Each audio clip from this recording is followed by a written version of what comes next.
Amigas, amigos, muy buenas noches. Estamos en Versiones Públicas.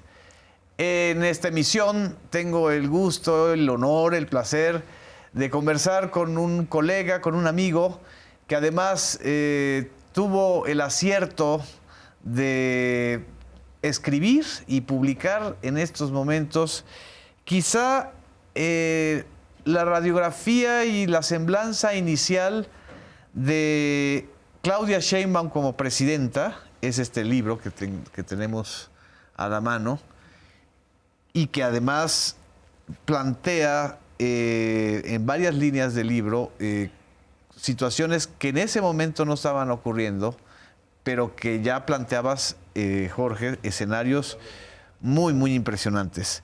Pues muchísimas gracias, Jorge, por haber aceptado esta entrevista y por este libro.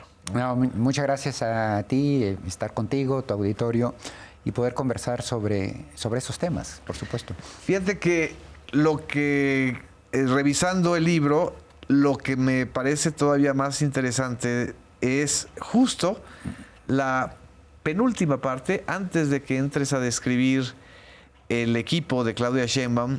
Hay un apartado donde hablas de Donald Trump. Uh-huh. Además, el subtítulo del libro, que es La victoria de una mujer en un país de hombres. Ahora vamos a ver a una presidenta mujer en un contexto geopolítico de hombres de la derecha, ¿sí? Es decir, el gran desafío de Claudia Sheinbaum y del país, ¿crees que será un poco como lo planteas aquí, el nuevo gobierno de Donald Trump? Absolutamente sí, porque en efecto es el triunfo de una mujer en un país de hombres, y me refiero a un país de hombres hablando sobre todo de las esferas de poder, que son muy masculinas, ¿no? En este país y en todos lados. Yo creo que el público mexicano, el pueblo mexicano, los ciudadanos, estaban listos ya para una mujer. Así es. La mejor prueba es que los candidatos, las candidatas que disputaron al final la presidencia eran mujeres por los dos lados, digamos. Sí. Es decir, tanto por la oposición como por el lado de Morena, que finalmente gana. Es decir, era como el momento para las mujeres. Pero esto es en la ciudadanía. Ya las esferas de poder es otra cosa. Sí. Que la mayoría de los gobernadores son hombres, desde luego todos los generales del ejército son hombres, los líderes sindicales son hombres, los dueños del dinero son hombres, los dueños de los medios de comunicación son hombres, etc. Y operan con culturas muy masculinas, ¿no? Así es. Que son tradicionales, patriarcales, etc. Entonces es difícil que en esas esferas, que es un país de hombres, se acepte el liderazgo de una mujer. Pero cuando hablamos de Donald Trump, ya no solo estamos hablando de un país de hombres, estamos hablando de culturas muy autoritarias de machos, ¿no? Hay una muy buena biografía de Angela Merkel, Así es, la canciller durante 16 años en Alemania, una autobiografía en la que ella relata en algunos pasajes sus relaciones con Trump y da cuenta justamente de eso. Ella decía, en las reuniones entre mandatarios, la manera visual, la manera en que la revisaba, el tono despectivo, o eran gestos como si fuera una discapacitada, sí, así de siéntese y tal, y le hablaba con ciertas, o de plano en el otro extremo, como si fuera retrasada mental, ¿no? Así es. Y con el resto de los hombres en términos mucho más horizontales. Entonces sí, cuando pensamos, regresando a tu pregunta, ¿cómo va a ser la relación de nuestra presidenta con Trump? Es ya de por sí una relación desigual. Un buleador, un abusador casi profesional, que además hace ostentación de ser un buleador. ¿Con Canadá? Exacto. O sea... Ahora, el hecho de ser mujer, si ya a Trudeau, que es, digamos, un hombre, el primer ministro de Canadá, le está haciendo pasar negras en las relaciones, todavía el agravante de que es mujer a los ojos de Trump es un rasgo de debilidad. Con lo cual, entonces, el buleador tiende todavía a cebarse más. Porque estas relaciones desiguales, cuando hay un abusivo, tienden a exagerar, digamos, el predominio para hacerlo incluso humillante, ¿no? Ahora, hay otro ingrediente que está muy bien expuesto a lo largo del libro. No solamente es la primera mujer presidenta del país, es también la primera mujer política que no viene de una decisión priista, que no tiene una formación dentro del priismo histórico, que además se formó en una izquierda social, universitaria, en la cual ella misma se fue transformando, es decir, fue también adquiriendo mayor fuerza. Yo creo que su convicción y su claridad como militante es impresionante, pero además su capacidad de gobierno fue probada en Tlalpan, fue probada en la Ciudad de México y ahora está siendo probada en el país. Esto no también es otro agravante frente a Trump, es decir, no solamente es mujer, es quizá, junto con Lula, la mandataria de izquierda más importante de una región a la que Trump quisiera llenar de mileis o de gente como Urban, ¿no? El primer ministro de Hungría. Es decir, ¿qué escenarios ves en este aspecto? Mira, para pensar en los positivos, yo diría, una cosa que trasciende a Claudia Sheinbaum y otro que tiene que ver con Claudia Sheinbaum. El primero es, México tiene en este momento una situación muy, muy privilegiada cuando la vemos en términos planetarios. Sí. Hay muy pocos gobiernos en el mundo que gocen de un apoyo masivo popular. Así es. Las últimas 26 elecciones que ha habido en el mundo, 24 las ha ganado el candidato opositor. Solo en 2 ha ganado el partido que está en el poder, uno de ellos fue Morena. Es decir, el rasgo común es que la gente en el mundo está muy molesta y su primera explicación para la molestia es la autoridad que esté gobernando en ese momento. Es decir, los gobiernos hoy en día no gozan de una popularidad masiva. Con trabajos ganan unas elecciones, gobiernan por coaliciones, ganaron por 3 puntos. Francia, ve la situación en Francia, que es un desastre. Acá es masivo el apoyo. En este momento trae Claudia niveles de aprobaciones del 70%. Esa es una oportunidad única y le da un enorme ámbito de confianza que se traduce luego en mayorías en el Congreso, pero sobre todo el apoyo popular, ¿no? Sí. Esa es la gran fortaleza que tiene en este momento políticamente nuestro país, y Claudia seguramente habrá de utilizarla. Y la segunda explicación ya tiene que ver mucho más con ella. ¿Y a qué voy? Que a veces perdemos de vista que hoy nos está gobernando en realidad una científica. Sí. Claudia está cumpliendo 62 años. Es decir, tiene cerca de 35, 36 años de vida profesional. Sí. De estos, la mayoría los ha transcurrido como científica. Su primera experiencia en la administración pública es casi a punto de cumplir 40 años. Para entonces ella ya es una científica, autoridad en su materia, consultora de países, de otros países. Ganadora de un premio Nobel. Ganadora de un premio Nobel en un colectivo, con muchos documentos publicados. Como digo, un referente en términos de modelos de valoración, contaminación en las ciudades y soluciones para ellas. López Obrador le invita a su gobierno en la Ciudad de México en el año 2000 y es su primera experiencia, insisto, en la administración pública. Transcurre ahí 6 años, luego se retira otros 9 años a la academia, del 2006 al 2015, y solo hace 9 años regresa a la administración pública. Es decir, el grueso de su vida profesional ha sido en la ciencia, cerca de 20 años. Así es. Frente a 15 que estaría cumpliendo apenas en la administración pública. Entonces, ¿qué tenemos? En realidad tenemos una científica que se ha convertido en una especie de CEO de la administración pública. A mí me gusta decir, es una especie de izquierda con Excel. Es decir, una izquierda es un personaje con conciencia social, pero que pasa por su formación y su razonamiento como científica. Sí. Y eso me parece a mí, frente a esta clase política que hemos tenido, de tumbos o ideológicos o de oportunismos, etcétera, hoy tenemos un razonamiento lógico, un Excel, digamos, pero con conciencia social, ¿no? Sí.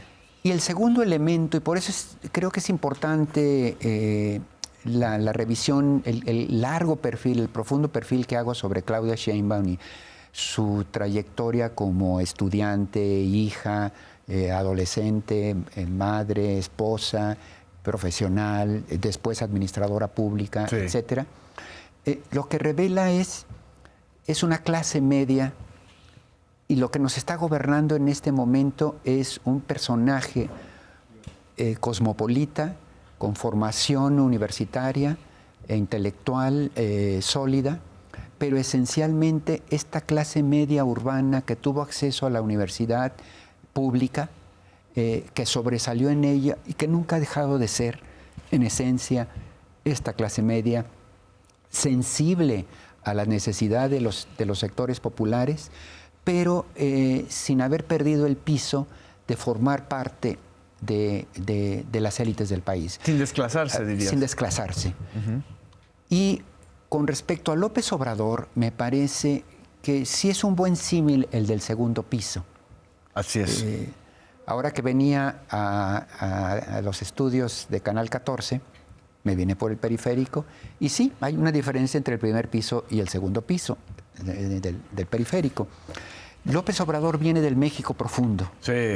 Y él llega al poder con la reivindicación de todos nuestros pendientes y con una visión de ese México del interior del país, semirural o con muchos ecos rurales, de todas las reivindicaciones pendientes. Lo de Claudia Sheinbaum es incorporar esa agenda, pero además actualizarla a una agenda más cosmopolita, más moderna, de temas urbanos, que no necesariamente eran las prioridades en la cosmovisión de López Obrador. Sí. Entonces a mí me parece que es como una segunda temporada, por así decirlo, de la 4T, pero una segunda temporada que viene sobre la obra negra y sobre los cimientos trabajados por López Obrador. Cimientos que, como todos sabemos cuando hemos estado en una obra, son lodosos y son rudos. Y dificilísimos. No son elegantes, desde luego, son dificilísimos y se hacen con mucho esfuerzo y paladas y resistencia. Ella viene ahora a levantar paredes, a pulir, a pintar, a abrir ventanas, a clarificar, a ver por dónde circula el aire sobre la obra negra construida. Es un segundo piso, digamos, para eficientar, modernizar, normalizar, pulir abruptos, curvas de aprendizaje mucho más acabadas, etcétera, etcétera. Es esta clase media ilustrada que viene a incorporar una agenda más moderna, y eso queda muy claro en el análisis que hago de sus desempeños en la administración pública y como digo, la manera en que está parada frente al mundo, ¿no? Ahora, también ese desempeño, eso también es muy interesante a lo largo del libro, no ha sido nada fácil. Es decir, tendrá sí unos 20 años en la administración pública Claudia Sheinbaum, pero también ha tenido desafíos brutales, empezando por los desafíos políticos, ¿no? El desafío de los videoescándalos, ¿no? Del 2004, luego el desafío de ser ella la que tiene que reunir la información frente al litigio jurídico del fraude electoral del 2006. Es en ella en quien López Obrador deposita su confianza para poder articular eso. Luego, los sismos del 17, ¿no? Toda esta estrategia que hubo para responsabilizarla del edificio del Enrique Rebsamen, y ni hablar de lo que ocurrió con la línea 12 del metro, ¿no? En el 2021, que era direccionado, o sea, ahora sí que un dardo en el corazón, sí, para, claro, afectar su candidatura presidencial, ¿no? Es decir, también estamos frente a una mujer política que ha logrado sortear desafíos muy duros, quizá nada comparable a lo que vivió López Obrador, que es un arco de una militancia mucho más compleja, mucho más difícil y ruda. Pero esos desafíos, yo creo, no sé cómo lo veas, Jorge, ¿qué tanto la han capacitado y formado para este desafío actual? Sí, yo diría, empezando por la conclusión sobre este temperamento de ella, yo diría que toda esta gente que cree que puede ser un títere, exacto, de alguien, la caricatura de lo dice porque no la conoce, ¿no? Que estas nociones que dicen, no, el que manda está en Palenque y esto es una figura de cartón, francamente no tienen idea, nunca han tenido contacto con ella, ¿no? Sí. Porque es una personalidad muy firme, muy recia, que sabe qué quiere y por dónde caminar, ¿no? Y yo creo que eso es una constante a lo largo de su vida. Mira, es muy interesante cómo creció en el ánimo de López Obrador y la razón por la que lo hizo. Como digo, Andrés Manuel apenas la conocía. Así es. Era la esposa, Barberán, era la esposa de alguien, tal, y cuando andaba buscando alguien que ocupara el gabinete, la Secretaría de Medio Ambiente para el gobierno de la ciudad, ya casi a punto de tomar posesión, alguien se la sugiere, se entrevistan 15 minutos en un Sanborns y le dice, oye, ¿te interesa esto? Pues, te recomendaron, parece que sabes y además eres como de izquierda, pues va. Y así comienza ella, muy alejada de todos los círculos que rodeaban a Obrador, a López Obrador en el momento de que él ya comienza como alcalde de la Ciudad de México. Y es una chava callada ahí en las primeras reuniones, todos dedicados como buenos políticos a la grilla y esto y lo otro, y por ahí codazos, etcétera, y ella cero, se iba a trabajar, etcétera. Y cuando abría la boca, López Obrador se dio cuenta que sí tenía algo que decir. Así es. Y cuando él pedía informes de los avances, ella siempre cumplía en tiempo y forma. Y solo hablaba con conocimiento de causa. Entonces le empezó a llamar la atención y se dio cuenta que era la más cumplida en todas las tareas que encomendaba. Al rato le está encomendando otras cosas que escapaban en realidad a los temas de su agenda. Porque cuando algo le urgía a López Obrador como jefe de la Ciudad de México, ya aprendió que había que encargárselo a Claudia Sheinbaum. Sí. A finales del sexenio ya le estaba diciendo, oye, hazme los segundos pisos, que en realidad escapaban estrictamente a sus tareas, porque era la única manera de sacarlos. Y como eso, varias cosas. Y al final él se acostumbra que es el mejor cuadro de la administración pública que él tiene en la ciudad. Eso es Claudia Sheinbaum. Siempre un estudiante nerd de puros dieces, pero que, ojo, trae 2 tatuajes en el cuerpo. No creamos que es esta nerd, ratón de biblioteca, incapaz de vivir la vida, pues, ¿no? Que está muy bien descrito todos estos pasajes, muy bella de los pasajes en el libro, sí. Y cierta alma bohemia, etcétera, que por supuesto tiene, pero por donde ha pasado se ha caracterizado por un altísimo nivel de responsabilidad, una dedicación total. Y como ella me comentó en una entrevista que le hice para el libro, decía, yo puedo tener convicciones, pero al final soy alguien que toma la convicción es la ruta, pero el camino son los datos y el razonamiento. Así es.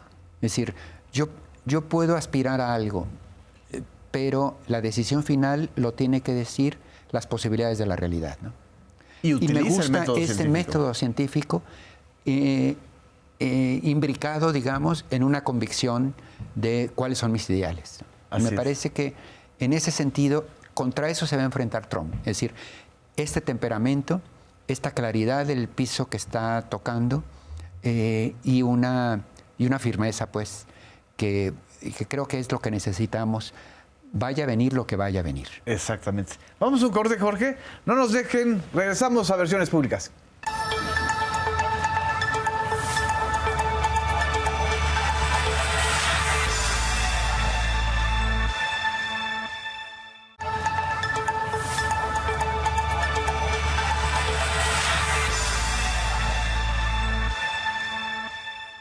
Regresamos a Versiones Públicas. Estamos conversando con Jorge Cepeda Patterson, autor de Presidenta, la victoria de una mujer en un país de hombres.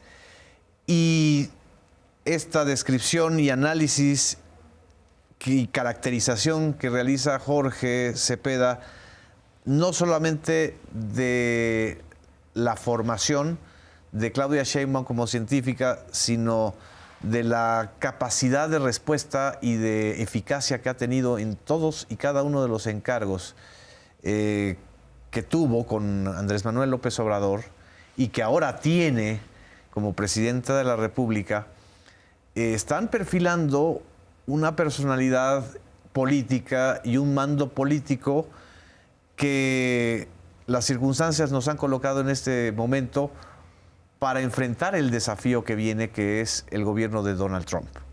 El gobierno de Donald Trump no es solamente la repetición del desafío anterior que le tocó enfrentar a López Obrador como presidente de la República, sino que también vemos ahora sí que una segunda temporada de Donald Trump, ¿no? Sí. No sé si decir un segundo piso de Donald Trump, pero sí hay una segunda temporada que no sé cómo la observas, Jorge. ¿Qué diferencias, hasta donde podemos ver ahora, tenemos entre ese Donald Trump que le correspondió gobernar con López Obrador y el que le corresponderá gobernar con Claudia Sheinbaum? No, yo sí pienso que habrá diferencias muy categóricas, muy contrastantes entre el primer Trump y este segundo Trump que se nos viene. Primero por razones absolutamente objetivas, es decir, palpables.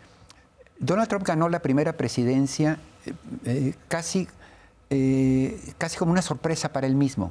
Así es. Se lanzó como precandidato un poco porque estaba urgido de posicionar la marca Trump. Así y para es. su sorpresa ganó las primarias, ¿no? Era el quinto, sexto en probabilidades y a medida que fue pasando el America First le fue funcionando y para alegría de él, etcétera. El caso es que, para ponerlo en términos muy simplistas, de repente ya estaba ganando las elecciones de Estados Unidos.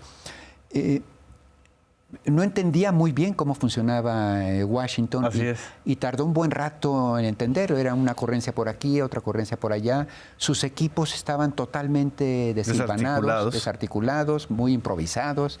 Jaló de chile y de dulce, no se llevaban bien entre ellos. Por ahí había un ideólogo que era más bien un académico que un operador. Steve Bannon, dices. Ajá. El caso es que, y en efecto, todo eran impulsos de personalidad, ¿no? El tema es que ahora tenemos a un Donald Trump que ya entendió cómo funciona Washington, cuáles son las cadenas de operación del poder. Tiene 4 años ya de reflexión que tuvo durante el gobierno de Biden. Ya sabe ahora que está mucho más perfilado qué pudo hacer y qué no pudo hacer y qué quiere hacer. Sí. En segundo término, ya no busca otra reelección porque ya no la habrá, con lo cual ya no le tiene que agradar a nadie, más allá, digamos, de a sus conversos, pero puede ser un Trump mucho más puro, digamos. Y la principal diferencia y más fuerte es que ahora viene acompañado de un grupo de halcones mucho más homogéneo, ya no es de chile y dulce.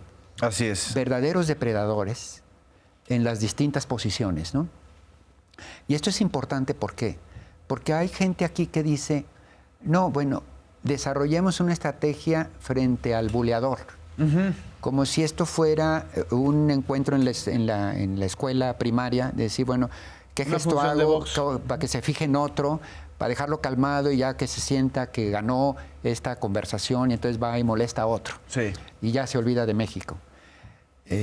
El problema es que entre más nos humillemos, ya no es Trump, a lo mejor es cierto, ese día, al día siguiente ya piensa en Ucrania. El problema es que entre más cedamos con el ánimo de que eso ya va a ser un triunfo para él y con eso,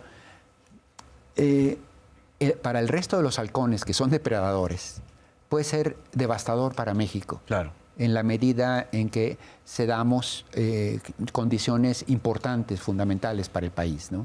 Es decir, ya no solo es la ocurrencia de Trump. Ellos van a venir con una estrategia puntual, con una serie de objetivos para que la relación entre vecinos vuelva a restablecerse en términos todavía mucho más favorables para el vecino dominante. Para la ecuación norteamericana. ¿Qué quieren ellos? Ellos quieren aprovechar todo lo que sea posible aprovechar de México, pero sin que México los contamine con lo que ellos consideran contaminado de México. Y para eso necesitan entonces, sí, una relación que les permita utilizar la mano de obra, las mercancías mexicanas, las posibilidades incluso sí, de tener acá industrias que aprovechan la mano de obra que no es reproducible en Estados Unidos, etcétera, etcétera, pero con un proceso que ellos pueden controlar absolutamente a su favor. Sí. Y en una relación lo más favorable, es decir, lo más desigual, en contra de nuestros intereses. Entonces ellos quieren renegociar todo, poniéndonos en situación de debilidad en esa negociación, cerrar frontera para tener absolutamente el control de qué sí quieren y qué no quieren, ¿no? Así es. Y para eso, insisto, tienen que ponernos lo que ha intentado hacer Trump, su viejo esquema de te asusto, te pongo en situación de debilidad, y cuando estés hundido en la desesperación nos ponemos a platicar, porque entonces negociaremos todo a mi favor, ¿no? Por eso me parece que es importante las respuestas que ha tenido hasta ahora Claudia Sheinbaum. Justo te iba a preguntar. Frente a estas amenazas y mentiras, porque se suelta a decir, no, es que estamos pagando un déficit, traemos un déficit de 300,000 millones que estamos subsidiando a México a tal grado que debería ser un estado de Estados Unidos, una provincia. Son cifras que maneja Trump absolutamente equivocadas, sin ningún rubor. Entonces, es importante que las pare, Claudia, que diga, esto es así, esto es asado, por lo menos para que de arranque haya un adulto en la mesa. Si el otro quiere jugar al circo y a la invención, por lo menos que entienda que tiene un interlocutor que está hablando de peras y manzanas concretas, ¿no? Para empezar, la relación es así, la realidad es así. Ahora hablemos, ¿no? Nunca amenazante, ha sido muy cauta Claudia para no engancharse en términos de mucho alusiones peyorativas que hace Trump. Así es. Ella nos ha enganchado a decir, bueno, ¿y los gringos qué? Pues, si ellos son unos abusones o qué sé yo. No escala. Que es un poco también la escuela de Andrés Manuel. Es decir, con Trump, Andrés Manuel tenía otra actitud muy distinta, o sea, muy cauta, como que hay también una herencia, ¿no? Sí. De continuidad frente a la relación ante el personaje, ¿no? Ahora, va a ser muy difícil para ella. López Obrador fue muy, muy inteligente en su relación con Trump, porque logró, él vio una fisura en la personalidad de Trump y jugó a la camaradería. Y vamos a ser cuates, porque nos caemos muy bien y nos llevamos muy bien. Y ahora, yo tengo cosas que tú quieres tener. Es decir, yo tengo un liderazgo político y un partido político que ya Trump quisiera. Y luego él jugó a las identidades, es decir, Trump se considera un outsider de la política. Así es. Es decir, él, un empresario desde afuera, al margen de las camarillas políticas, llega y conquista el poder. Así es. Y de alguna manera vio en López Obrador un colega, un émulo, digamos, un similar. Sí. Y entonces apreciaba mucho eso y López Obrador le alimentó esto, es decir, nosotros nos estamos imponiendo a las resistencias de estas élites que no quieren el cambio, ¿no? Al margen de que ideológicamente eran las antípodas, sí, ideológicamente eran todo lo contrario, pero digamos, en el procedimiento, López Obrador jugó muy bien a que lo viera como una especie de colega, era un conquistador de los intereses de las mayorías en contra de estas élites pervertidas, ¿no? Ahora, va a ser muy difícil que Claudia pueda jugar eso, entre otras cosas, por el maniqueísmo de Trump, infundido además de este machismo, ¿no? Sí. Con lo cual esta camaradería va a ser mucho más complicada. Le queda tan claro a Claudia que ella es evidente que está jugando la carta institucional. Es decir, México es esto, vamos a racionalizar nuestras relaciones, cuáles son las ventajas. Convirtamos esto en una conversación de adultos. ¿Cuáles son las ventajas de una relación? Donde tú vas a ganar. Donde vas a ganar tú y voy a ganar yo. Y cualquier otro escenario vamos a perder los dos. Es cierto, a lo mejor pierdo más yo. Sí. Porque dicen, lo peor que puedes hacer frente a un buleador es provocarlo o resistirte. Yo diría que es lo contrario. Es decir, lo peor que puedes hacer frente a un buleador es que él se quede con la impresión de que no importa de qué manera te humille o te lastime, no va a haber, es impune, pues no va a haber ninguna respuesta. Así es. Porque entonces no hay límite a la siguiente vez, ¿no? Y es cierto, a lo mejor él nos puede dar, sacar un diente de un golpe, pero por lo menos se va a llevar una patada en la espinilla. Sí. No digo que pasemos a eso, digo que el otro sepa que eso puede suceder. Es cierto, por poner el peor del escenario, se puede interrumpir el TLC y va a ser catastrófico para los dos países. Para México puede ser brutal. Claro. Pero la factura que tendría que pagar Estados Unidos en términos de inflación, en términos de inconformidad del consumidor, tampoco es una factura que quiere pagar el buleador. Él quiere infligir un daño que no le provoca a él ninguno. Esa es la naturaleza de la relación que quiere establecer Trump con nosotros. Ahora hay que decirle, no estamos dispuestos a aceptar tus peores condiciones. Sí. Y si es necesario tendríamos que aceptarlas, pero tú también tendrías un daño. Entonces mejor arreglémonos.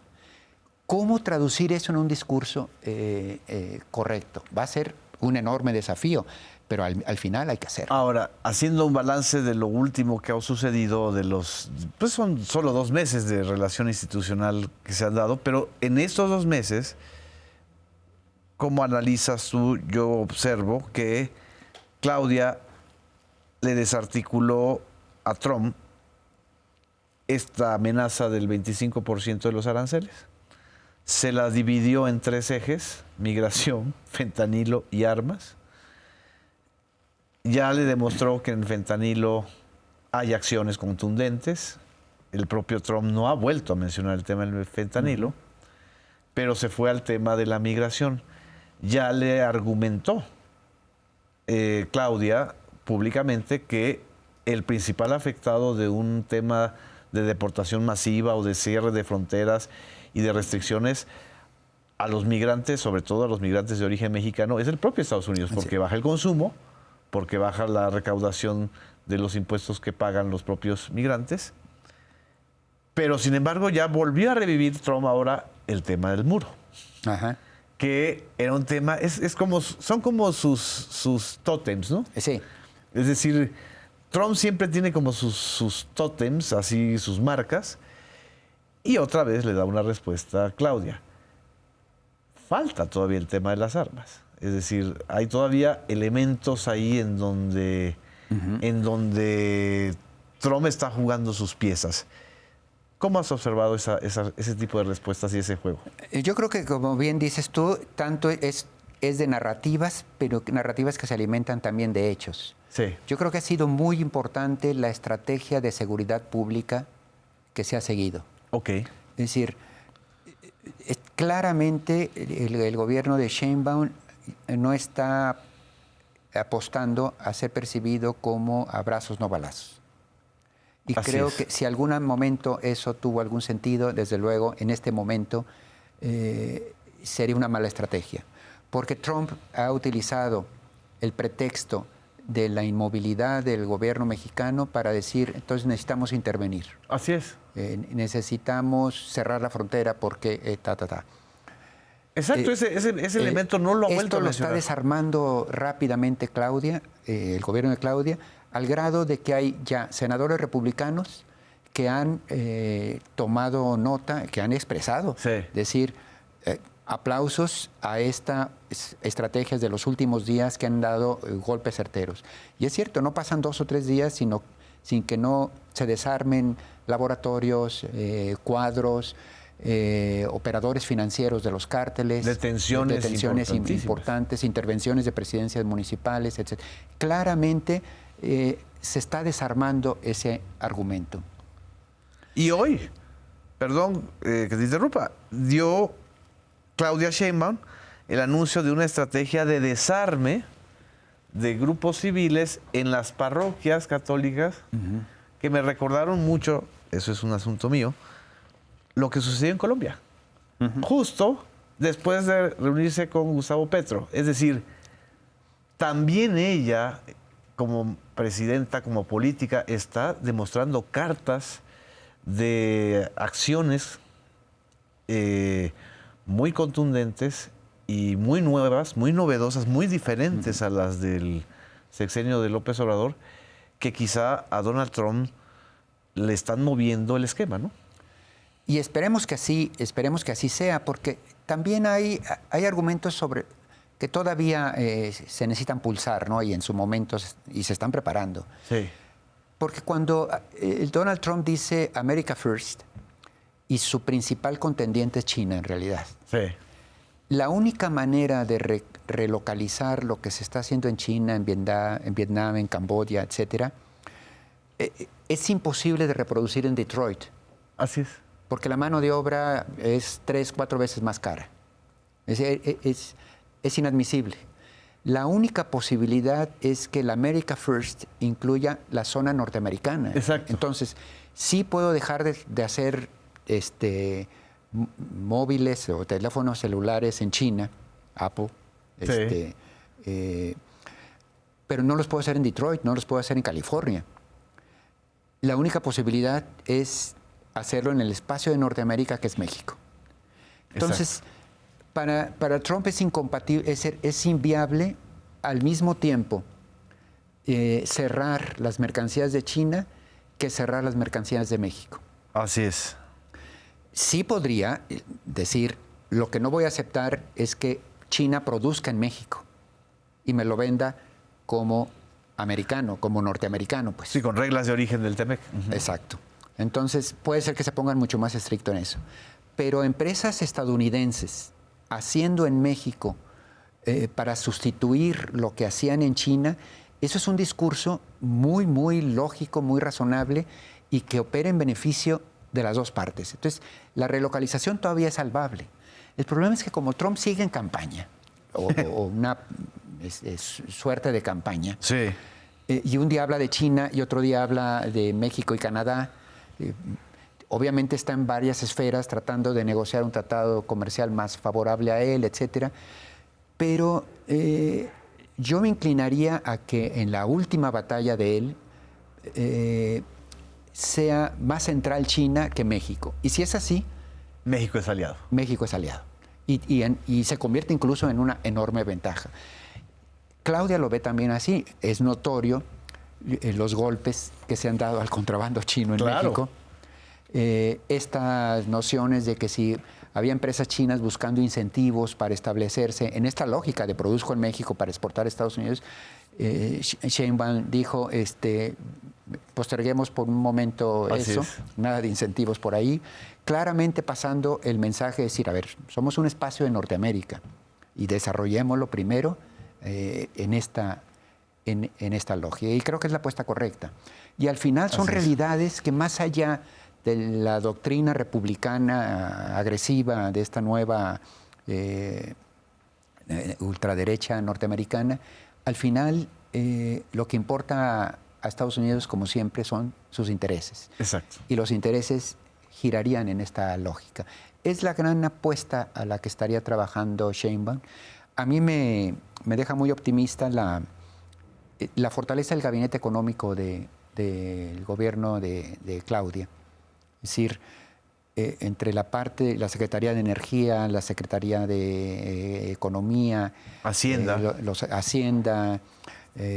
los asesores, yo creo que es una fortaleza, es una de las áreas fuertes del gobierno y están en este momento ya con comités especiales trabajando para mucho en términos todavía interiores, no de cara al público, preparando los escenarios A, B, C, D, F frente a Trump en cada uno de los terrenos que mencionaste. Así es. Migración, frontera, seguridad Aranceles. pública y fentanilo y, sobre todo, aranceles. Porque al final es el modelo económico por el que apostó este país desde hace 30 años. Caben otros, poniéndonos en el peor de los escenarios, a lo mejor. Sí.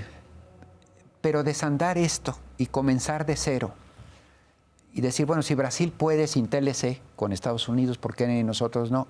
Está bien. Ahora, tenemos 3.000 kilómetros de frontera y casi un tercer país en la frontera de ciudades que viven interdependientes una de otra. Pero bueno, asumamos que, pues sí, pero implicaría atrás los fielders, echar los motores a frenar y comenzar de cero otra cosa que nos llevaría años de depresión económica.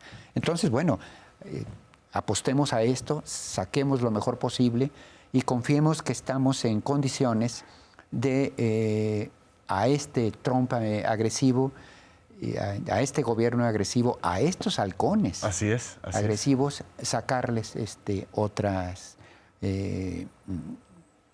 negociaciones favorables, ¿no? Y meterlos en otro escenario. Vamos a un corte, Jorge. No nos dejen. Regresamos a Versiones Públicas en la última parte.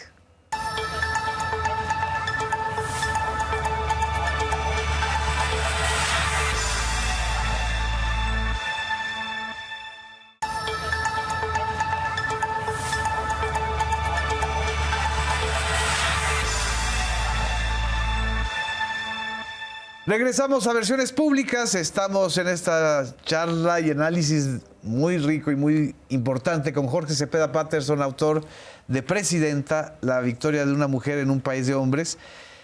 Es importante la lectura y el análisis que hace Jorge a lo largo de este libro, porque varias cosas de las que estamos platicando tienen que ver con estos antecedentes, cómo enfrentó los desafíos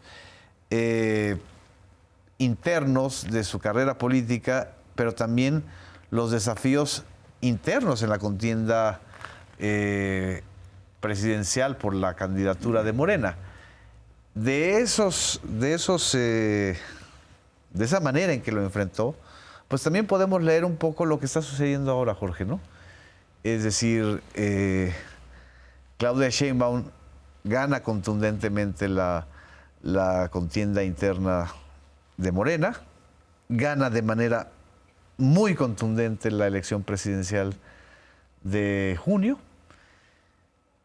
y tiene que seguir con estas reglas que las describes en tu columna del día de hoy, que es el acuerdo, digamos, de ahora sí que con los buenos muchachos, con nuestros Goodfellas, pues con los otros contendientes, ¿no?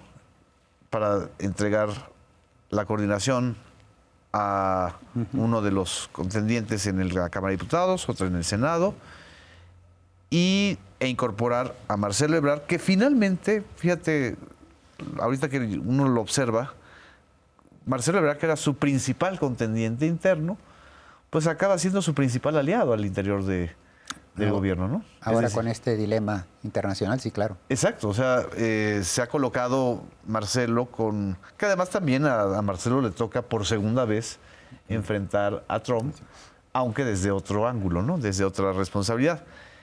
¿Qué está sucediendo? Estamos ahorita observando estos diferendos entre Adán Augusto y Ricardo Monreal y la intervención de Gerardo Fernández Noroña, que todos ellos fueron contendientes, y una actitud muy tranquila y muy sabia, desde mi punto de vista, de Claudia Sheinbaum.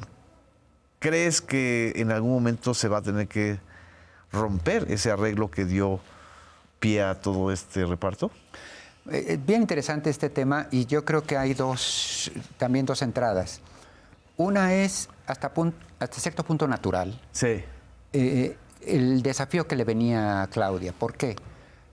Porque ella es el relevo, es de un presidente que gobernó con un enorme carisma y un liderazgo absoluto. Sí.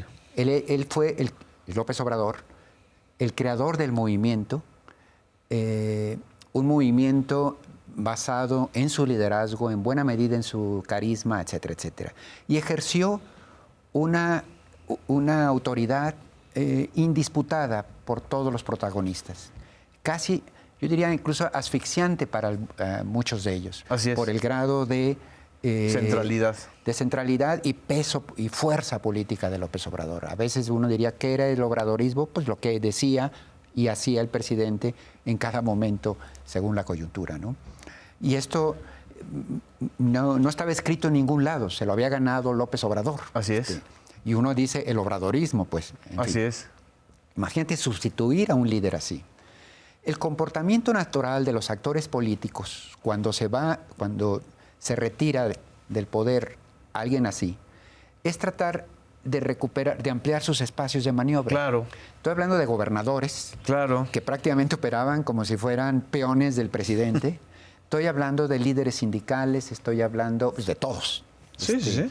De las dirigencias del partido, de todos los cuadros, de los coordinadores en las cámaras de Morena. Todos buscan ampliar sus...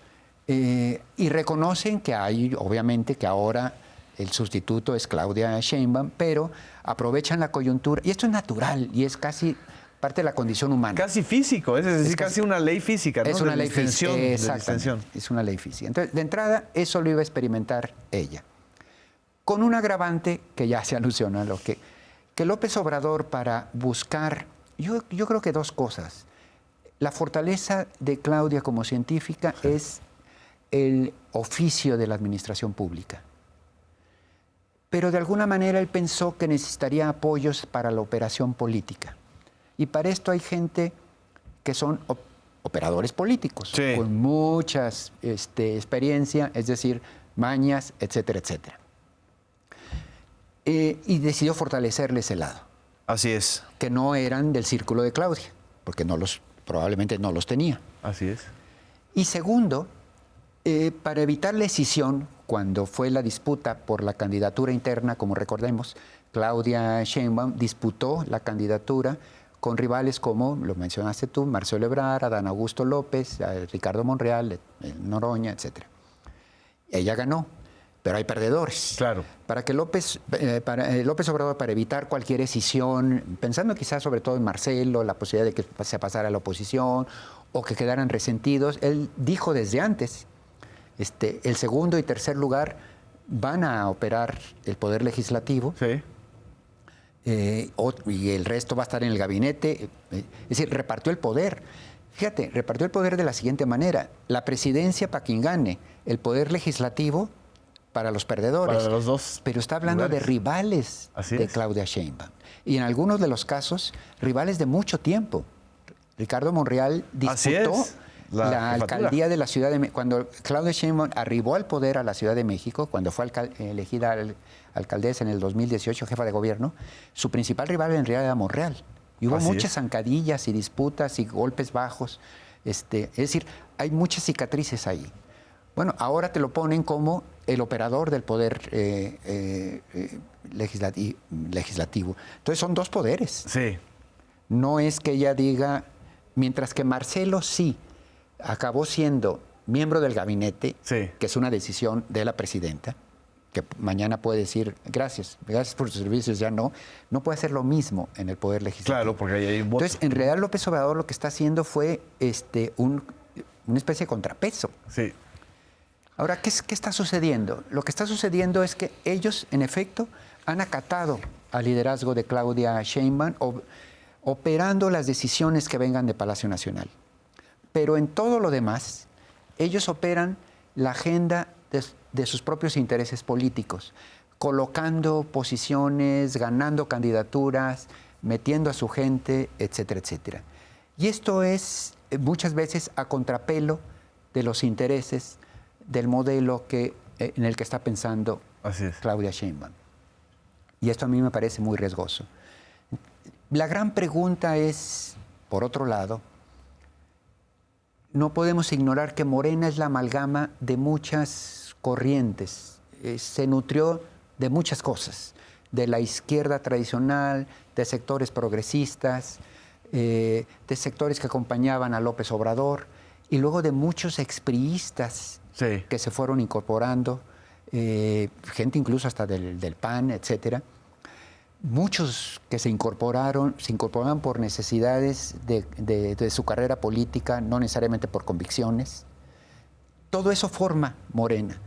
López Obrador se vio en la necesidad de recurrir a muchos de ellos, porque en el 2018 Morena no tenía los cuadros suficientes para abastecer la administración pública, ni los operadores suficientes. Ni para cubrir todo el territorio nacional. Luego comenzó a ganar gobernaturas, con lo cual se necesitaban más cuadros regionales, ni siquiera era posibilidad de traerse. Sí. El caso es que López Obrador sí recurrió a mucho expriista. Y hay un costo, que luego se van incorporando mañas, prácticas, actitudes, particularmente de muchos de aquellos que no están en Morena por razones ideológicas, de convicción, de conciencia social. De alguna manera tratan de compaginar, digamos, pero lo suyo es otra cosa. ¿No crees que la respuesta a esta pregunta de qué va a pasar con estos compañeros y con este acuerdo, con estos contendientes internos de Claudia en la elección interna, la respuesta a esa pregunta sea el mismo desafío frente a Trump, que el hecho de enfrentar como país, ya no como partido ni como gobierno, como país, este desafío que significará este modelo trumpiano en Estados Unidos y en el mundo, sea el que los obligue a cerrar filas en torno al liderazgo de Claudia Sheinbaum, o inevitablemente cada quien irá ocupando su lugar y su espacio político? Yo creo que van a suceder las dos cosas, francamente. Uno, que en efecto la amenaza de Trump me parece que sí da lugar, ojalá, en un sentido positivo, a que buena parte de los actores políticos y económicos de este país vean que la única manera y en provecho de todos, de salir adelante es puestas en común. Sí. Y en este momento hablo incluso de la oposición, pero sobre todo del sector privado. Es decir, aquí sí tenemos que cerrar filas para traer esas inversiones aquí, esa relocalización, y el interés coincide con el del gobierno, ¿no? Esa parte está muy bien. Pero del otro lado, y voy a decir algo fuerte, Genaro, a mí me parece que hay algún momento en el sexenio en que el proyecto de nación que tiene Morena va a tener que decidir hasta qué punto necesita mantener esa amalgama tan dispar en términos ideológicos, de convicciones, de visión de país.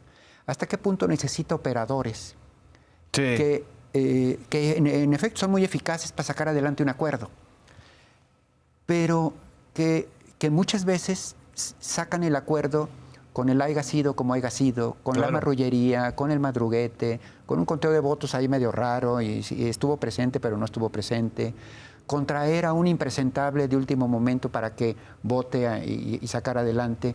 Ahí empieza a haber un costo de imagen. Un desgaste, una erosión. Sí. ¿Cuántas veces puedes hacer eso sin que se vaya dañando el proyecto de nación que tienes, con el que el electorado te eligió, para el cual el electorado te eligió? Hay un momento en que Claudia Sheinbaum, como la heredera de esta corriente política, tendrá que plantearse, ¿de veras seguimos necesitando a estos personajes? Sí.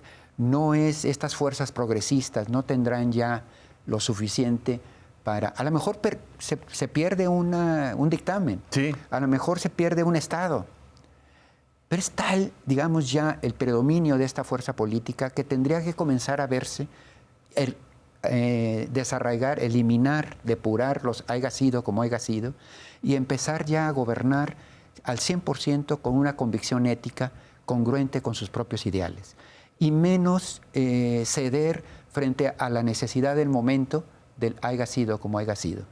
A lo mejor en algún momento fue importante por una razón de Estado, etcétera, etcétera.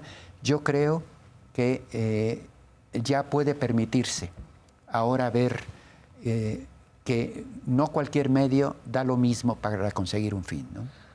¿Crees que esto sea hasta el 27, o sea, hasta las elecciones federales del 2027, o es muy probable que suceda antes? Yo lo veo como algo progresivo. Okay. Viene el nombramiento de embajadas, Sí. de organismos internacionales, de candidaturas a gobernaturas, porque se van dando en distintos momentos a lo largo de los próximos años, y posiciones que nombrar, etcétera, y luego las elecciones internas. Lo que no podemos dejar es que estos operadores, a lo largo de todas estas designaciones, vayan ampliando sus redes de poder, colocando incondicionales en los gobiernos estatales, etc. Porque entonces va a ser muy difícil y va a ser casi inviable decirles, con permiso, gracias por sus servicios. ¿Qué fue lo que le sucedió al PRI? Es decir, ¿qué fue lo que le sucedió? A final de cuentas, lo que le sucede al gobierno de Lázaro Cárdenas al ceder a Ávila Camacho y luego a Ávila Camacho Alemán fue eso, justo la pérdida de la esencia revolucionaria. Yo diría que en algún momento va a haber un dilema para Morena frente a dos alternativas. Uno, la posibilidad de seguir caminando y profundizar lo que es un proyecto de sociedad más justa e igualitaria. Sí. Y yo creo que Claudia Sheinbaum es heredera de esta corriente. Así es. Y por otro lado, las maquinaciones del poder para sacar adelante la operación política, triunfos electorales para asegurar la permanencia de este poder. Lo malo es que esta segunda parte puede terminar convertida en simplemente una maquinación política para conservar el poder para una camarilla. Así es. Y lo que estoy diciendo ahorita es prácticamente describiendo a un PRI en otros términos. Exactamente. Estos operadores casi lo visualizan así. Hay que ganar a como dé lugar. Y el como dé lugar se parece mucho al PRI. El problema es que cuando usas ese medio para conseguir ese fin, acaba siendo el fin mismo. Así es. Existimos y hacemos lo que hacemos para mantener el poder. Un poder para el botín y un poder para la transformación. Botín, para mantener la camarilla en el poder. Exacto.